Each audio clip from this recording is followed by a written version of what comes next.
Now, 3D Studio Max has one other feature, which is supposed to really simplify and make navigation in the viewports a lot easier.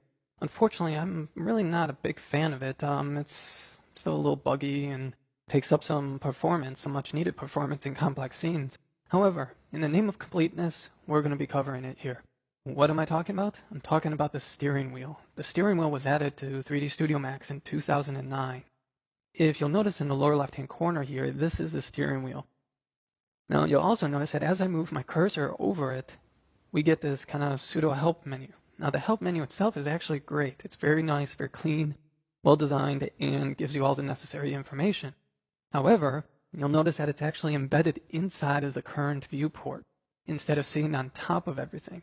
So it's actually getting clipped by the borders of my viewport here. To get around this, we need to go to the lower right-hand corner and click on our Maximize Viewport button. So now, if I move my cursor over the wheel, we can now clearly see what is going on. Now, there are many different types of wheels here. There are some specific to people who are novices and new to the world of 3D.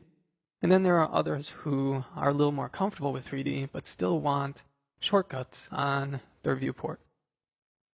For right now, we're just going to be using the full navigation or the large wheel. Now you notice that once you choose a particular wheel, it then follows your cursor around. That's because some of these features are based on your cursor position. For example, zoom. Click and drag on zoom. We move over here and we zoom into that area. We can click on orbit to rotate around. We can choose rewind. Now this is actually one of my favorite features of the steering wheel. It allows you to move around through different changes in your viewport. So it's kind of like a viewport undo. Now if you're not going to be using the steering wheel, you can press Shift Z on the keyboard to jump back through different changes in your viewport as well. Then we have the walk option, which allows you to kind of like walk around in your scene.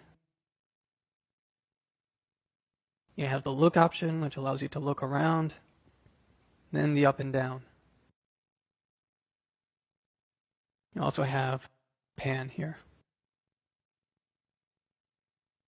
This tool right here can be changed into different formats. If we click on the little arrow in the lower right-hand corner, you can see we have a couple different options here. Say, for example, we go to our mini view object wheel. Now this one is going to give us some of the same options that we saw in the full wheel. Like we have our zoom, we have our orbit, we have our rewind, and we have our pan. Okay, so now we're going to be taking a look at how to disable the view cube in the steering wheel. This is because the view cube and the steering wheel, when hidden, are still loaded into memory and they're still kind of used. They still slow down your viewport in very complex scenes. So if you're dealing with complex stuff, I highly recommend that you disable these guys and get used to the hotkeys that we talked about, as well as the tools in the lower right-hand corner of the screen. So instead of using these options here, you'd be using the middle mouse button to pan, zoom in and out, and then Alt and the middle mouse button to rotate around. I highly recommend that instead. Anyway, let's get into disabling these guys. So the main thing that you need to do is you just need to rename a file on your hard drive so that it doesn't get recognized by 3D Studio Max and thus isn't loaded. So if we go to our 3D Studio Max directory, then depending on if you're using a 32-bit or 64-bit, depending on which one you go to, I'm using 64-bit. From here, we want to go to Standard Plugs. Within here, you'll see an AutoCamMax.gup. And what we want to do is we want to rename this. So we can right-click on the file and go down to Rename. We're just going to change the extension to back. You want to change it? Yes. And that's all you have to do. The next time that you start up 3D Studio Max, they will no longer be there. And for the rest of the DVD, they will not be there. That'll basically do it for the viewport navigation. Now, let's get into selecting objects and moving them around.